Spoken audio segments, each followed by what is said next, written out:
বিসমিল্লাহির রহমানির রহিম। আমি বিশ্ব আধ্যাত্মিক জ্ঞান সঞ্চার দরবার শরীফের প্রতিষ্ঠাতা আমার মুর্শিদ কেবলা গাউসুল আজম শাহিম আলী চিশতির দরবার হইতে আমি শাহ আলম আপনাদের সকলকে জানাই আন্তরিক শুভেচ্ছা ও অভিনন্দন। আমার মুর্শিদ কেবলা গাউসুল আজম শাহিম আলী চিশতির একটি গ্রন্থ থেকে কিছু আলোচনা নিয়ে আপনাদের সামনে হাজির হইলাম। আশা করি সকলে ভালো আছেন এবং সকলেই মনোযোগ সহকারে শুরু থেকে শেষ পর্যন্ত এই আলোচনাটি শুনবেন। আজকে আমি যে আলোচনাটি করব, এই আলোচনাটি হলো এই বিশ্ব জগতে সমস্ত সৃষ্টি বলতে যা কিছু আছে 18,000 মাখলুকাতি আদম, এই নিয়ে কিছু আলোচনা করব। আমরা এখন চলে যাব সৃষ্টির শুরুতে। সেই সৃষ্টির শুরু থেকে আলোচনা করব।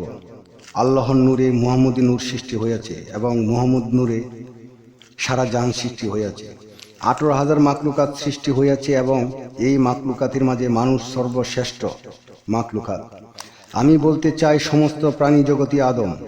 যদি আমরা সকলে ভাবি এবং বলি সমস্ত প্রাণী জগৎ আদম হয় কি করে, তাহলে আমি বলবো সমস্ত প্রাণী জগৎ যদি আদম না হয় তাহলে আল্লাহ দোষী হয়ে যাবেন।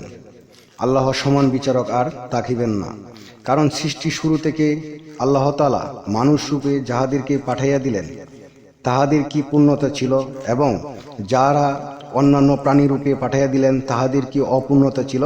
তাই আমি বলতে চাই 18,000 মাখলুকাতীত প্রাণ আছে, আত্মা আছে, রূহ আছে। সৃষ্টির শুরুতে তো তাহাদের কোনো অপরাধ ছিল না, কেননা তাহারাও তো আদম। এখানে মূল বিষয় সমস্ত আত্মা রূপী সৃষ্টি করা হয়েছে। সমস্ত আত্মায় আদম রূপে সৃষ্টি করা হয়েছে। এখন কিছু আদম রূপে মানুষ পৃথিবীতে আসিয়া গেলেন, অর্থাৎ 10 ভাগের 1 ভাগ মানুষে আসিয়া গেলেন, বাদ বাকি কীট পতঙ্গ গাছপালা পশু পাখিতে জন্ম নিতে হইল। কীট পতঙ্গ গাছপালা পশু পাখিতে জন্ম নিতে হলো কেন? তাহাদের কি অপরাধ ছিল? অপরাধ ছাড়া তো আল্লাহ কাউকে সাজা দেন না, বেআইনি কাজ করেন না। তাহলে কোন আইনে তাহারা প্রাণী জগতে চলে গেলেন এবং প্রাণী জগতে জন্ম নিতে হইলেন? আল্লাহ সমস্ত আত্মা জগৎকে জন্ম নেওয়ার আরও অনেক আগেই বলা হইয়াছে, হে সকল আত্মা, শৃঙ্খলার সাথে এই কাজগুলো করো এবং আজ থেকে তোমাদের এই ডিউটি দেওয়া হইল। এবং আরও বলা হইয়াছে, তোমাদের মধ্যে যাহারা আমার আদেশ পালন না করিবে ও বিশৃঙ্খলা করিবে তাহারা দুজক ও জাহান্নামে নিক্ষেপ হইবে। তখন দেখা যায় বেশিরভাগ আত্মাই আল্লাহর হুকুম পালন করে নাই, যাহার ফলে তাহাদেরকে কীটপতঙ্গ গাছপালা পশু পাখি রূপে জন্ম নিতে হলো। আর যাহারা পশুরূপে জন্ম নিল তাহারাই জাহান্নামী হয়ে গেল। আর আমাদের আরও শাস্ত্র গ্রন্থে পেয়েছি, যাহারা দুজকি তাহাদেরকে আল্লাহ মানব রূপে ওই দুজকে নিক্ষেপ করিবেন না, নিক্ষেপ করিবেন পশুরূপে দুজকে। যাহারা আদম বা মানুষ রূপে আসিলেন এই পৃথিবীতে জন্ম নিয়া সে একমাত্র বেহেশতি। এই পৃথিবীতে সমস্ত 18,000 মাখলুকাত মূলত আদম এবং আদম রূপে আত্মা বিরাজমান আছে। কিন্তু 18,000 মাখলুকাত, এদের মধ্যে মানুষ শুধু মানব রূপেই পাইয়াছেন, বাদ বাকি অন্যান্য প্রাণী রূপে জন্ম নিল ও দেখা যায় তাদের আত্মাটাও মানব রূপে বিরাজমান আছে।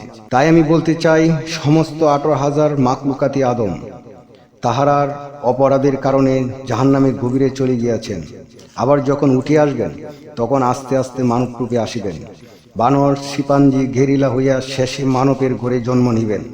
আল্লাহ আমাদের সকলকে বোঝার মতো জ্ঞান দান করুক।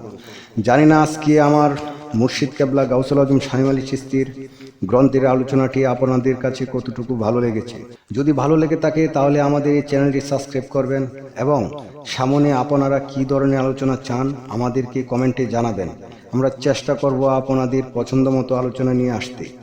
আমার এই আলোচনাটি করতে যায় কথা ভাষার চন্দে অনেক ভুল ত্রুটি হয়েছে। সকলে আমাকে ক্ষমা ও সুন্দর দৃষ্টিতে দেখবেন। সকলে আমার জন্য দোয়া করবেন, আমি যাতে আমার মুর্শিদ কেবলা গাউসুল আজম শাহিম আলী চিশতি গ্রন্থের আলোচনাগুলো নিয়ে আসতে পারি। সর্বশেষে আমি একটি কথা বলে যেতে চাই, আল্লাহ গোপনেরও গোপন। তাই সেই গোপনকে পাইতে হলে একজন কামেল মুর্শিদের কাছে যাইয়া বায়াত গ্রহণ করে সেই গোপন ইবাদত ও গোপন সাধনার মাধ্যমে আল্লাহকে লাভ করিতে হবে। সকলেই ভালো থাকবেন, সুস্থ থাকবেন। আল্লাহ হাফিজ।